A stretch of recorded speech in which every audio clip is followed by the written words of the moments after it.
예수님이 부활하시고 제자들에게 보이신 다음에 나중에 이제 승천하시죠, 그렇죠? 예수님이 승천하시고 성령님이 임하십니다. 그래서 성령 강림 사건 이후에 제자들이 한 자리에 모였는데 그 중에 베드로가 자리에서 일어나서 이렇게 이야기합니다. 나는 전능하신 창조주 하나님을 믿습니다. 그랬더니 옆에 있던 야고보가 또 벌떡 일어나더니 나는 독생자 예수 그리스도를 믿습니다. 그랬더니 또 그 옆에 있던 또 다른 제자가 딱 일어나서 나는 성령을 믿습니다. 이렇게 이제 가룟 유다가 죽고 마띠아가 새로 뽑혔으니까 12명의 제자들이 모여 있을 때 한 명씩 돌아가면서 일어나서 자신들의 믿음을 고백한 거죠. 그랬더니 한 사람이 그걸 이제 다 받아 적었습니다. 그리고 났더니 만들어진 게 이 사도신경이다 라고 이야기하는 걸 혹시 여러분 들어보셨습니까? 오래전부터 내려오는 이야기입니다. 그래서 사도신경을 이 12사도들이 마띠아를 포함한 12사도들이 한 문장씩을 이야기해서 모아놓은 것이 사도신경이다라는 이야기가 교회 안에 공공연하게 지금도 많이 사람들이 하고 있는 이야기이죠. 이 이야기의 근거는 사실 이 4세기경으로 올라갑니다. 4세기경에 루피누스라는 사람이 이제 사도신경의 정통성을 좀 강조하기 위해서 이 사도들이 직접 지었다라는 이야기를 만들어냅니다. 그래서 4세기부터 이제 사도들이 모여서 한마디씩 한 것을 모아서 사도신경을 만들었다라는 이야기가 시작이 된 것으로 보여집니다. 이게 가장 이제 이 부분을 연구했던 게 한 1400년 정도 되는데요. 1400년경쯤에 아무리 찾아봐도 이 최초의 사도들이 직접 이 문장들을 만들었다는 기록을 찾지 못합니다. 그래서 이건 그냥 내려오는 전승에 대해진 것이고 특별히 맨 위로 올라가면 루피누스부터 시작된 것이지 실제로 이 제자들이 12제자들이 사도신경을 짓지는 않았을 것이다 라고 1400년부터 믿기 시작했고요. 지금 이제 종교개혁가들도 다 그렇게 믿었습니다. 그래서 이 사도신경은 사실 저자가 누구인지 정확하게 알 수 없습니다. 자, 이게 이제 문제를 일으키는데요. 사도신경을 누가 지었는지 정확하게 알 수 없기 때문에 특별히 이 12사도가 지은 것이 아니기 때문에 교회들마다 사도신경에 관한 입장이 다 다릅니다. 아마 이제 여러 교단들을 여러분들이 혹시 경험해 보셨다면 어떤 교회들은 저희 교회처럼 신앙 고백으로 사도신경을 사용합니다. 한국의 많은 교회들이 그렇게 하죠. 그런데 여러분 키위교회 보십시오. 키위교회 사도신경 하는 교회 보셨나요? 아마 거의 못 보셨을 것입니다. 그죠? 그냥 사도신경을 특별히 침례교나 또 이 회중교회 가운데 일부는 이 사도신경을 아예 거부합니다. 근데 이 거부하는 건 괜찮은데 요즘은 여러분 인터넷에 제가 왜 이 말씀 드리는가 하면 여러분 이제 사도신경 우리가 들어가면 여러분 인터넷에 쳐보실 거 아니에요, 그죠? 참 조심하셔야 되는 게 들어가면 어떤 데서는 사도신경은 사탄의 가르침이다 이렇게까지도 주장을 합니다. 그죠? 오늘 이게 왜 이런 일들이 일어나야 되는지 한번 우리가 조금 생각을 해보려고 합니다. 우리 교단은 그 한국의 대부분의 장로교단들이죠. 장로교단들은 중요한 신앙 고백서 중에 하나로 인정합니다. 그리고 예배 가운데 이 신앙 고백서인 이 사도신경으로 우리의 신앙을 고백하는 것을 권장하고 있습니다. 그렇죠? 문제는 뭔가 하면 그렇게 권장하고 있는데 여러분과 제가 그 의미를 잘 알고 있느냐 하는 것입니다. 여태까지 사도신경 하면서 이게 나의 신앙의 고백이야 라고 하신 분들이 몇 명이나 되실까요? 사도신경은 참 재밌는 게 우리는 여태까지 사도신경을 외워서 했습니다. 그죠? 기도인 줄 알고 눈 감고 해야 되는 줄 알고 외워서 했습니다. 그래서 제 기억에도 저도 초등학교 때 외우면 상 줬던 것 같아요. 초코파이 뭐 이런 거 줬던 것 같아요. 그죠? 그래서 우리 열심히 사도신경을 이제 외워가지고 합니다. 그러다 보니까 눈을 감고 하는데 옆에 사람이 좀 빠르면 내가 조금 더 빨라야 되고 조금 이 사람이 빨라지면 내가 빨라지면 이렇게 막 빨라지죠. 그죠? 그러니까 사도신경 어떻게 하다 보면 속도 경쟁이 되어져 버리는 경우가 참 많습니다. 이게 뭐 큰 문제는 아닌데 진짜 문제는 그러다 보니까 내용이 뭔지는 우리가 잘 모릅니다. 그렇죠? 내용이 뭔지 우리가 왜 이걸 하는지 잘 모르는 거죠. 그래서 오늘 2004년도를 이제 어떻게 시작을 우리가 하는가 하면 예배와 신앙 고백이라는 주제를 가지고 시작합니다. 이 예배와 신앙 고백은 어떤 관계가 있고 또 그 과정에서 사도신경은 어떤 역할을 하는가 하는 것을 우리가 조금 찾아보고 분명하게 하고 그리고 우리의 예배를 조금 더 다듬어가는, 우리가 사실 작년부터 시작해서요 예배를 지금 다듬어가고 있습니다. 그래서 여러분 예배 순서도 좀 많이 바뀌고 우리 십계명에 대한 말씀도 신명기에서 다루고 십계명도 이제 우리 예배 가운데 들어왔고요. 이제 사도신경도 우리가 이제 버전이 바뀌면서 그 의미를 우리가 한번 살펴보는 그런 시간들을 가졌으면 좋겠습니다. 예배와 우리의 신앙 고백, 그와 관련해서 이제 사도신경이 어떤 의미를 있는지 그 첫 번째 사도신경의 우리 서론에 관한 부분을 오늘 우리가 좀 함께 다뤄보도록 하겠습니다. 자, 사도신경의 이 서론을 다루려면 이게 어떻게 시작됐는가 하는 것을 조금 깊게 생각해 봐야 되는데요. 아까 말씀드린 대로 분명하게 12사도가 지은 게 아닙니다. 근데 12사도가 짓지 않았다는 말은 굉장한 의미를 하나 가지고 있습니다. 대부분 성경은 이 사도들의 가르침을 기록하여서 성경이 우리에게 전해지게 되어졌습니다. 그죠? 근데 사도들이 짓지 않았다라는 말은 이 사도신경은 성경 본문이 아니라는 말입니다. 이게 무슨 의미가 있을까? 조금 쉽게 설명을 드리면 주기도문과 십계명하고 사도신경이 좀 다른 의미가 있다는 말입니다. 여러분 주기도문은 성경에 나오잖아요. 그죠? 마태복음에도 나오고 누가복음에도 나옵니다. 십계명 우리 작년에 했잖아요. 어디 나오죠? 출애굽기에서도 나왔고 신명기에도 나옵니다. 그죠? 그래서 이 주기도문이나 아니면 이 십계명 같은 경우는 이 성경의 그대로 본문에 들어있는 것입니다. 그런데 사도신경은 그렇지 않다는 거죠. 이게 이제 우리가 왜 헷갈리는가 하면, 죄송합니다. 예, 여러분 성경책 가지고 계신 분들은 이 성경책, 우리나라 성경은 대부분 맨 마지막 표지에 가면 뭐가 있죠? 십계명, 이렇게 성경 본문에 있는 십계명을 옮겨 적어 놓은 거예요. 그리고 맨 앞에는 뭐가 있습니까? 예, 주기도문과 사도신경. 그렇죠? 이렇게 돼 있다 보니까 우리는 사도신경도 주기도문이나 십계명과 똑같은 정경성을 가지고 있는 것으로 오해하는 경우들이 참 많이 있습니다. 그런데 이건 하나 우리가 시작하는 이 관점에서 이건 하나 우리가 분명하게 확인해야 될 것은, 사도신경은 주기도문이나 십계명이나 다른 성경의 본문처럼 성령의 감동하심으로 기록된 계시가 아니다라는 것은 우리가 먼저 짚고 생각을 해봐야 됩니다. 작년에 우리 참사관님이 이제 우리 그 회의할 때 질문하셨는데, 우리 버전이 바뀌었는데 버전 좀 바꾸면 좋겠습니다. 아마 여러분들 가운데서도 생각하신 분들이 좀 많이 있을 것입니다. 이제 그 십계명이나 주기도문은 성경 본문이니까 성경 본문 버전이 바뀌면 이 두 가지는 그냥 자동으로 바뀌어야 됩니다. 그죠? 근데 이제 사도신경은 이 성경 본문과 다른 것이기 때문에 이걸 이제 바뀌어야 될 명분을 우리가 찾아야 됩니다. 이걸 왜 바꿔야 되는지, 그리고 이걸 왜 해야 되는지, 그죠?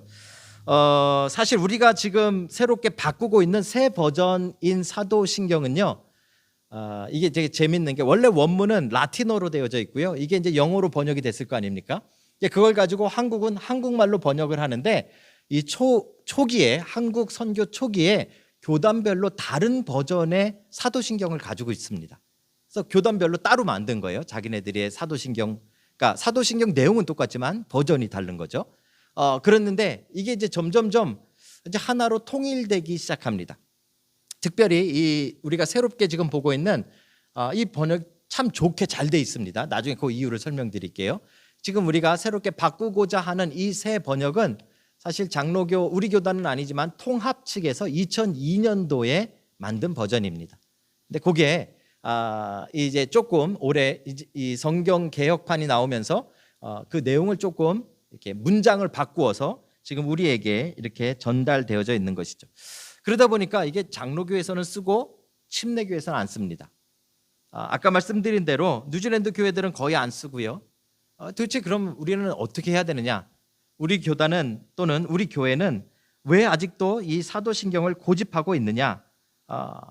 성경도 아닌데 왜 이걸 예배에 써야 되느냐? 이거 되게 중요한 의미인데요. 특별히 이제 리폼 처치들, 개혁 신앙을 가지고 있는 교회들은 예배를 성경대로 드린다. 이게 굉장히 중요합니다. 그래서 이 키위 리폼 처치들은 우리 아까 불렀던 찬양 안 부른다 그랬잖아요, 그죠? 그런 찬양 안 부릅니다. 왜 안 부르죠? 성경에 안 나와 있으니까 그 가사가. 그래서 성경에 나와 있는 시편으로 되어 있는 찬양만으로 예배합니다. 이제 리폼 처치들이 그렇게 하는 거죠, 그죠? 그런 면에서 본다면 성경의 본문도 아닌 사도신경으로 예배하는 것이 가능한가? 그리고 우리는 그렇게 하는 이유가 무엇인가 하는 것을 조금 한번 우리가 깊게 생각해 보고자 합니다. 그죠?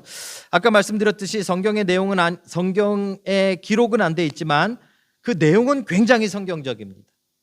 사도신경은 그 내용은 분명히 성경에서 왔고요. 아주 중요한 신앙 고백서 중에 하나입니다. 사실 주기도문과 십계명하고 같은 레벨은 아니지만 다른 제가 나눠드리는 하이델베르그라든지 아니면 우리의 교단이 세워질 때 헌법에 있는 웨스트민스터라든지 신앙 고백서들이 여러 개 있는데 그것들 중에 사도신경은 가장 잘 요약되어져 있고 가장 짧게 잘 설명하고 있는 신앙 고백서임은 분명합니다. 그래서 로만 캐톨릭에서도 이 사도신경을 신앙 고백서로 쓰고요. 동방정교에서도 쓰고요. 우리 개신교도 함께 사용을 하고 있는 것이죠. 그러면 어떻게 이게 시작됐느냐?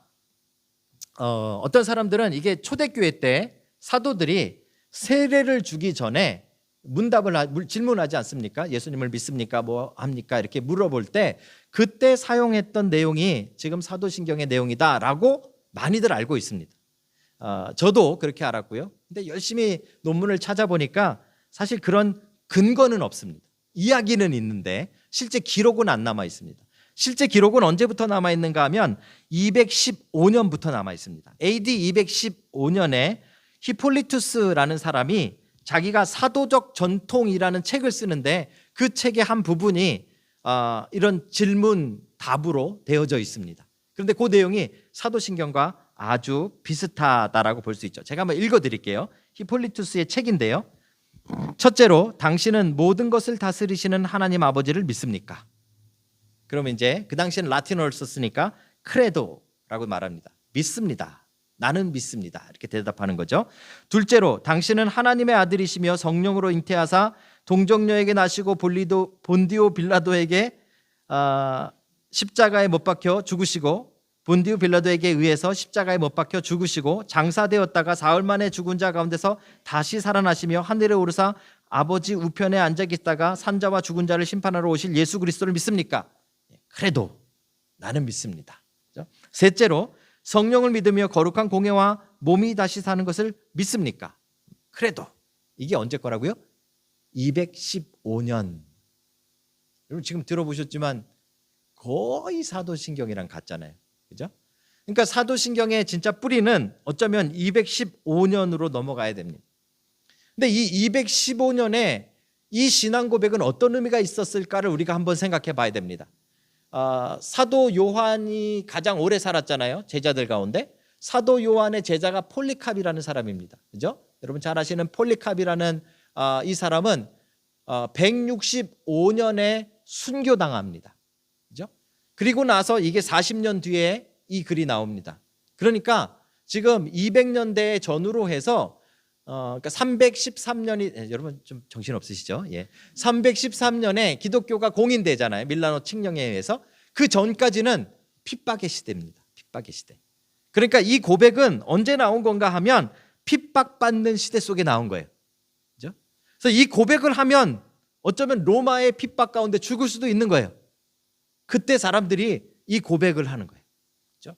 그러니까 지금 우리가 예배 시간에 사도신경을 누가 빨리 외우느나 뭐 이런 거 정도로 하는 거하고는 완전히 다른 의미여야 돼.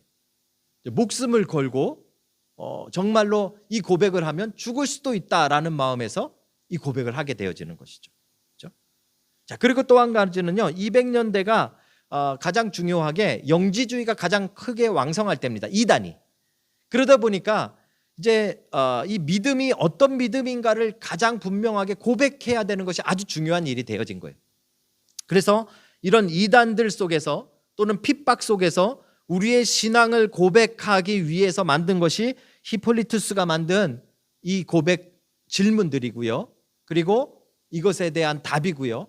그리고 이게 우리의 사도신경하고 너무 닮아 있는, 진짜 아버지 뻘 대린, 아버지와 아들 뻘 되어지는 그런 문서라고 우리가 볼 수 있다라는 것이죠.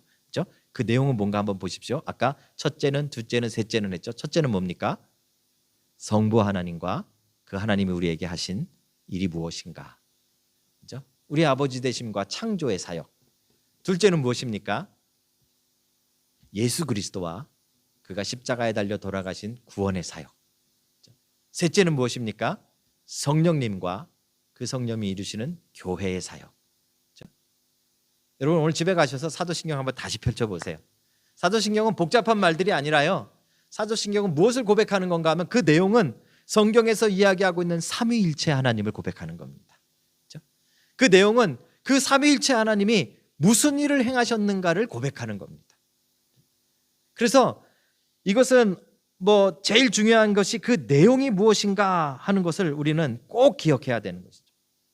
그렇죠? 이 내용을 가지고 이게 비록 사도들이 기록하지 않았지만 또 성경에 기록된 성경 본문은 아니지만 성경이 기록하고 있는 삼위 하나님과 삼위일체 하나님과 그 하나님이 우리에게 이루신 창조와 구원과 교회의 사역을 그대로 가지고 있는 고백서다. 그렇죠? 그만한 가치가 있다. 여러분들이 이것으로 충분히 하나님 앞에 믿음을 고백할 만하다라는 것을 여러분들이 이제 마음에 담고, 이제 앞으로 우리가 예배 때마다 이 사도신경을 할 때마다 여러분들 그런 마음들이 여러분 안에 있기를 주님의 이름으로 축복합니다. 자, 마지막으로요. 그렇다면 이 사도신경으로 예배한다는 게 도대체 뭔가? 이게 예배가 되는가 하는 것을 우리가 한번 생각해 보려고 하는데요. 먼저 그러면 우리가 드리는 예배가 무엇인가를 생각해 봐야 돼요. 예배 정의가 무엇인가? 제가 이건 자주 말씀을 드려서 아마 다들 기억하실 텐데, 이 예배라는 것에 대해서 가지고 있는 개념과 가치가 교단별로 약간씩 좀 다릅니다. 그러니까 예를 들면 우리가 예전에 이 장소로 옮겨오기 전에 사용하던 앵글리칸들 성공회의 예배에서가 가지고 있는 예배에 관한 개념은 무엇인가 하면 제사입니다. 의식. 그래서 여러분 기억하시죠? 우리 예배장에 가면 막 처음에는 그 향 때문에 너무 힘드셨을 거예요. 그죠? 그 왜 그런가 하면 여기는 예배를 드릴 때 형식이 굉장히 중요합니다. 그래서 처음에 꼭 향을 들고 피고 이렇게 앞으로 나아가고요. 그죠? 그리고 정해져 있는 순서들에 따라서 딱 제사 의식으로 예배를 드립니다. 이게 이제 이 성공회가 가지고 있는 이 앵글리칸이 가지고 있는 예배에 대한 개념입니다. 자, 그러다 보니까 우리는 이제 여기는 지금 예배로 전용으로 쓰는 장소가 아니어서 없습니다만, 그 교회 가면 이 맨 위에 뭐가 있었죠? 큰 식탁이 있었잖아요. 탁자. 그래가지고 제가요 이거 할 때마다 계단에 이렇게 당겨가지고 했던 거 여러분 기억하십니까? 누가 그러시더라고요. 단상 이거 이렇게 좁아서 되겠습니까? 저쪽에선 계단에 이렇게 매달려가지고 했어요. 요만한 계단에. 거기는 제일 중요한 게 바로 뒤에 있는 그 큰 식탁, 이것 때문에 그래요. 그걸 뭐라고 부르죠? 알타라고 불러요. 알타. 제단이라고 불러요. 제단. 그죠? 그러니까 그 용어만 봐도 그 앵글리칸에서의 예배의 핵심은 무엇인가 하면, 앵글리칸 예배의 핵심은 제사예요. 하나님 앞에 그 의식적인 제사, 그걸로 드리는 거예요. 근데 여러분 재밌는 거는요, 그 형태는 없지만 비슷한 개념을 가지고 있는 게 순복음교회입니다. 그래서 순복음교회는 형태는 그렇게 안 생겼지만 예배를 제사라고 이야기하고 목회자를 제사장처럼 대우하죠. 그죠? 그게 이제 예배에 관한 개념이 우리와 조금 다르기 때문에 그래요. 그럼 여러분과 제가 속해 있는 개혁주의 장로교회, 개혁주의 장로교회 교단들이 가지고 있는 이 예배의 의미는 무엇일까요? 자, 제가 한번 말씀드렸습니다. 한국의 대부분 장로교회들이 다 마찬가지인데 한국은 사실 장로교회뿐만 아니라 다른 교단도 비슷해요. 교회에 가면은 맨 가운데 뭐가 있다? 예? 십자가가 있다? 땡, 아니고요. 십자가는 없는 교회도 많아요. 맨 가운데 뭐가 있다? 예, 말씀단이 있다. 말씀단. 그죠? 한번 생각해 보세요. 우리는 강대상이라고 부르는데 옛날에는요, 저희 아버님 목회하실 그럴 때는요, 강대상을 이렇게 높게 이렇게 쳐다봐야 되고, 전면이 다 강대상이었어요. 여기서부터 여기까지. 자, 그 의미가 있어요. 의미가. 뭐 그게 좋다 나쁘다를 떠나서 그 의미가 뭐죠? 말씀 중심의 예배를 드리는 거예요. 그래서 여러분, 장로교회 교회들이 가장 좋아하는 교회 이름이 뭔지 아십니까? 말씀의 교회. 많이 들어보셨죠? 인터넷 쳐보시면 수백 개 나옵니다. 왜 그래요? 말씀 중심이어야 되니까. 그런데 거기까지만 알고 우리가 모르는 게 있어요. 말씀 중심이라는 말은 다른 말로 뭐라고 이야기할 수 있는가 하면 언약 중심의 예배다, 이렇게 볼 수 있는 거예요. 하나님의 약속, 이 구약 신약 이 약속이잖아요, 그죠? 약속 중심의 예배다, 이렇게 볼 수 있는 거예요. 자, 언약 중심의 예배가 바로 말씀 중심 예배예요. 그래서 실제로 개혁주의 교회들이 또 제일 좋아하는 교회 이름이 뭐냐면 언약 교회예요. 키위들은 커버넌트 처치 많이 들어보셨을 거예요, 그죠? 자, 이 언약 교회 또는 이제 언약이 우리 예배의 중심이다라는 말이 가지고 있는 아주 중요한 특징이 있는데, 언약 커버넌트라는 건 뭐예요? 계약이라는 말이잖아요. 그래서 항상 쌍방이 있고요. 그 쌍방, 두 파티스가 있고 이 두 개의 쌍방이 가지고 있는 역할이 있는 거예요, 예배. 그렇죠? 보세요. 저와 여러분들은 한 파트예요. 우리는 같은 편이에요. 그렇죠? 우리는 갑과 을 뭐 계약서 쓸 때 이렇게 한다면 여러분과 저희는 같은 을이에요. 누가 갑이에요? 하나님. 그렇죠? 그래서 우리의 예배의 핵심은 언약적인데, 언약적이라는 말은 하나님과 우리와의 관계, 계약, 이런 의미예요. 그렇죠? 그럼 쌍방의 역할이 있어요. 하나님은 우리에게 뭘 주신다? 은혜를 주신다. 그렇죠? 하나님과 우리의 관계에서 하나님은 계속하여 우리에게 은혜를 주시는 거예요. 그렇죠? 그래서 여러분들이 할 거는 하나님으로부터 은혜를 받는 역할이에요. 우리의 이 하나님과 우리의 관계에 있어서. 자, 그러면 우리는 뭘 한다? 이게 이제 어려운 질문인데요. 우리는 뭐 한다? 자, 은혜에 반응을 한다. 이게 우리 역할이에요. 그렇죠? 다른 계약, 여러분들이 세상에서 무슨 장사하실 때 맺는 계약은 뭐 이렇게 굉장히 동등하게 맺으려고 애를 쓰시잖아요. 근데 하나님과 우리는 동등할 수가 없어요. 하나님은 주시는 분이에요. 은혜를 계속 한없이 주세요. 그죠? 그 우리가 할 수 있는 거는요, 우리가 하나님한테 은혜를 주실 수 없어요. 착각하시면 안 돼요. 그죠? 우리는 하나님이 주시는 은혜를 받는 반응을 하는 거예요. 반응. 그죠? 이 반응을 다른 전문적인 용어로 뭐라고 하는지 아십니까? 이거를 믿음이라고 말하는 거예요. 믿음. 그죠? 그러니까 우리의 예배 핵심은 무엇인가 하면 하나님의 은혜와 우리의 믿음이 만나는 거예요. 그죠? 근데 하나님의 은혜는 사실 이 예배 시간에만 주어지는 게 아니에요. 여러분들의 일주일 내내 생활 속에 하나님의 은혜가 계속 쏟아지고 있잖아요. 그렇죠? 그거를 우리가 일주일에 한 번 이 자리에 함께 모여서 한 마음으로 그 은혜에 대한 우리의 믿음을 고백하시는 거예요. 그렇죠? 그래서 성경 뭐라 그래요? 믿음이 없이는 하나님을 기쁘시게 못하나니. 이거는 뭐 예수 그리스도께서 뭐 이런 걸 믿는 믿음만을 말하는 게 아니에요. 하나님이 기뻐하신다는 게 하나님 받으시는 예배예요. 그렇죠? 하나님께 예배하는데 믿음이 없으면 절대로 예배할 수 없는 거예요. 예를 하나 드릴게요. 찬양이에요, 찬양. 자, 여러 번 말씀드리지만 우리 지난번에 그 앵글리칸 교회에서 이제 장소를 쓰다 나오면서 마지막에 이제 몇몇 분들, 장로님 네 분이랑 저희랑 이제 그 예배에 참석을 했어요. 그래서 인사한다고. 그렇죠?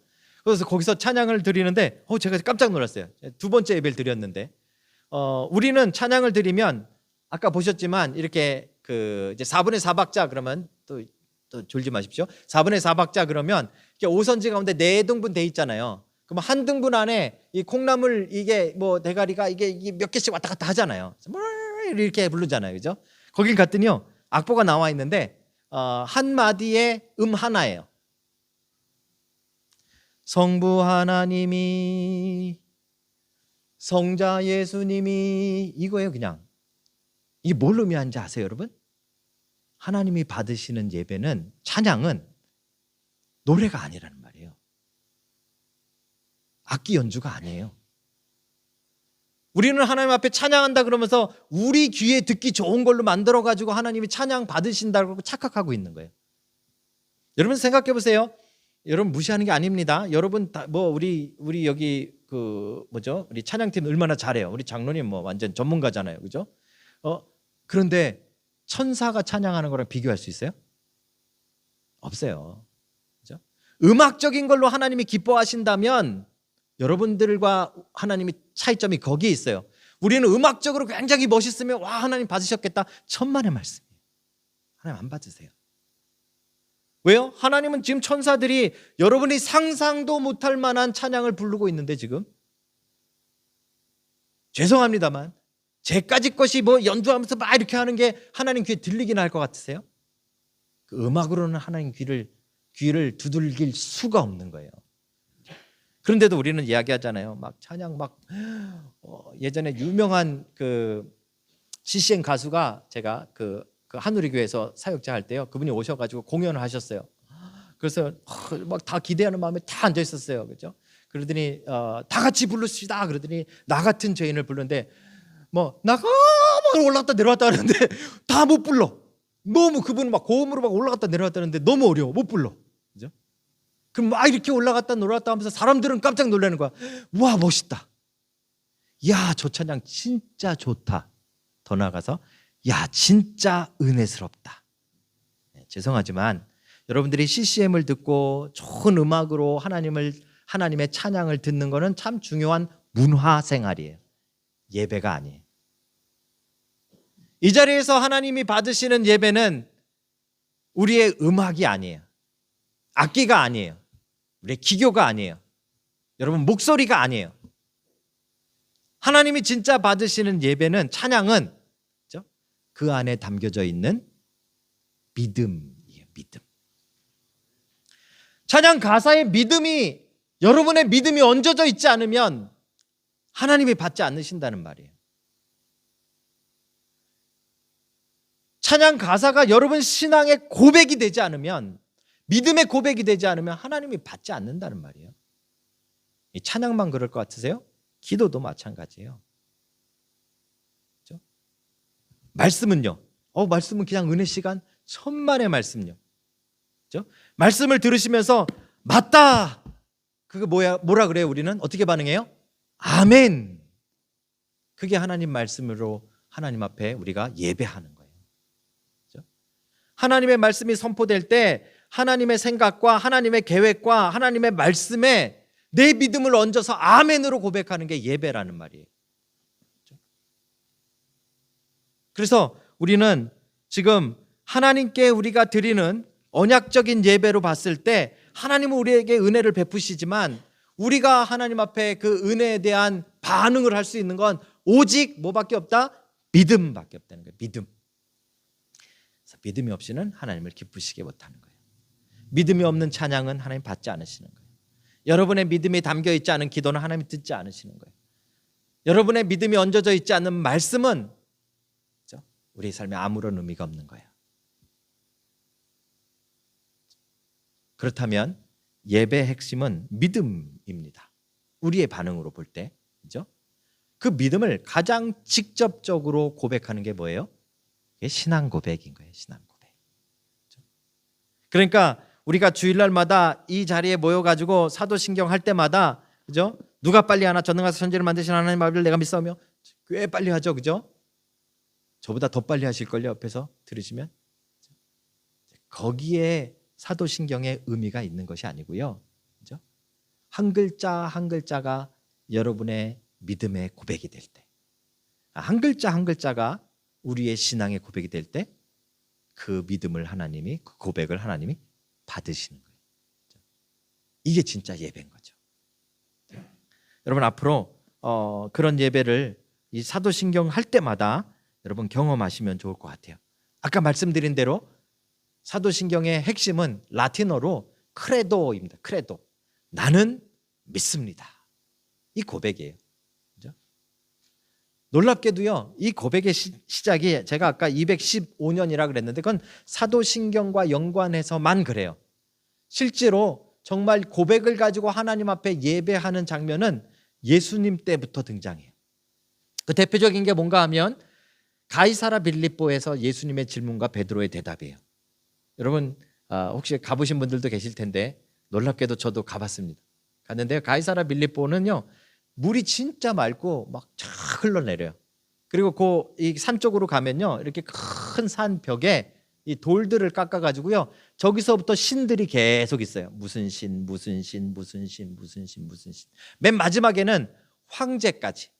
황제도 신으로, 죽으면 신으로 섬기니까 황제까지 신으로 뺑 둘러싸여 있어요. 그 한 가운데서 예수님이 제자들에게 물으시는 거예요. 너희는 나를 누구라 하느냐? 그렇죠? 그랬더니 베드로가 대답하는 거예요. 주는 나의 그리스도시요 살아계신 하나님의 아들이시니다. 이게 예배예요. 이게 신앙 고백이에요. 이게 믿음이에요. 그렇죠? 이 예수님이 살아계셨기 때문에 사실 예수님을 하나님으로 고백하는 이 고백이 사실 다른 제자들에게 잘 전달이 안 되어졌어요. 근데 진짜로 예수님을 우리가 지금 사도신경은 지금 삼위 하나님을 이야기하는 거잖아요. 그죠? 삼위 하나님을 이야기하는 삼위일체 고백이 나오는 가장 놀라운 예배, 신앙 고백은 어디인가 하면 바로 오늘 본문인 요한복음 20장이에요. 요한복음 20장 여러분 아시다시피 예수님이 부활하셨어요. 죽음을 이기신 거예요. 죽음을 이기고 살아나시는 신적인 모습을 보여주셨어요. 그런데 그걸 눈으로 보지 않았다고 다른 제자들은 다 믿었지만 눈으로 보지 못한 도마는 믿지 못한 거예요. 그래서 예수님이 처음 나타나고 그 다음에 8일 만에 다시 나타나셔서 도마를 향해서 질문하시는 거예요. 믿음 없는 자가 되지 말라. 보고 믿는 자가 되라. 네 손가락을 내 손에 넣어봐라. 내 못자국에 넣어봐라. 네 손을 내 창자국에 대어봐라. 그리고 믿는 자가 되라. 믿음에 대한 말씀이세요. 그랬더니 뭐라고 이야기합니까? 도마가 이야기합니다. 나의 주님이시오. 그렇죠? 주님이라는 이 아도나이라는 단어는요, 구약에서는 여호와라는 말을 우리가 쓰면 안 되니까, 그죠? 여호와 대신에 주님이라고 말했던 거예요. 그 아도나이라는 말이에요. 그죠? 그러니까 하나님으로 지금 인정하고 있는 거예요. 나의 주님이시요, 나의 하나님이십니다. 그 고백을 들으시고 예수님께서 너는 보고 믿었느냐? 앞으로 보지 못하고 믿는 자들은 복되도다 라고 말씀하신 거예요. 보지 못하고 믿는 자들, 예수님이 그 당시 말씀하셨던 분들이 바로 여러분과 제가 되는 겁니다. 우리는 직접 예수님의 손가락에 손을 넣어보지 않아도 돼요. 우리는 직접 우리의 손을 예수님의 창자국에 넣어보지 않아도 돼요. 그러지 않고도 우리는 이 신앙 고백을 할 수 있는 거예요. 이 믿음의 고백을 할 수 있는 거예요. 나는 믿습니다. 천지를 창조하신 하나님이 우리 아버지이신 것을 믿습니다. 예수 그리스도께서 독생자 하나님이심을, 우리를 위해 십자가에 달려 돌아가셨음을, 사흘 만에 다시 살아나셨음을, 지금 하나님 우편에 앉아 계심을 내가 믿습니다. 나는 믿습니다. 성령님을 우리에게 보내주셔서 교회를 세우시고 내 삶을 통치하시고 다스리시고 하나님의 나라를 만들어 가심을 나는 믿습니다. 이 도마의 마음으로 우리가 하나님 앞에 예배를 드리는 거예요. 그렇죠? 사랑하는 성도 여러분, 믿음이 없이는 하나님을 기쁘시게 하지 못한다고 성경은 분명히 이야기합니다. 그렇죠? 다시 말씀드리면 믿음이 없이는 하나님이 기뻐하시는 예배를 드릴 수 없다라는 것을 이야기하는 것입니다. 그래서 우리가 예배 형태를 계속 성경의 근거에서 바꿔가고 있는 거예요. 하나님의 부르심, 그리고 우리의 믿음의 응답, 그렇죠? 우리 죄의 회개, 그리고 하나님의 용서의 선포, 그렇죠? 그리고 하나님을 높여드리는 믿음의 찬양을 드리고 나서 이제 하나님의 거룩하신 임재 앞에서 우리가 이 사도신경으로 우리가 믿고 있는 하나님이 누구신지, 또 그 하나님이 우리를 위해 무엇을 하셨는지를 우리의 입술로 고백하는 거예요. 이때 여러분 어떤 마음이시겠습니까? 도마와 같이 고백하시길 주의 이름으로 축복합니다. 그렇죠? 도마와 같은 그 믿음으로 하나님 앞에 나아가시길 주님의 이름으로 고백합니다. 그렇죠? 특별히 여러분 아까 말씀드렸던 이 사도신경이 시작되어졌던 그때는 나는 믿습니다. 그럼 붙잡혀 죽는 거예요. 나는 믿습니다. 그럼 그냥 감옥 가는 거예요. 그럼에도 불구하고 하나님 앞에서 나는 믿습니다. 그렇죠? 그 당시에 나는 믿습니다. 그러면 이단들과 다르다는 표시예요.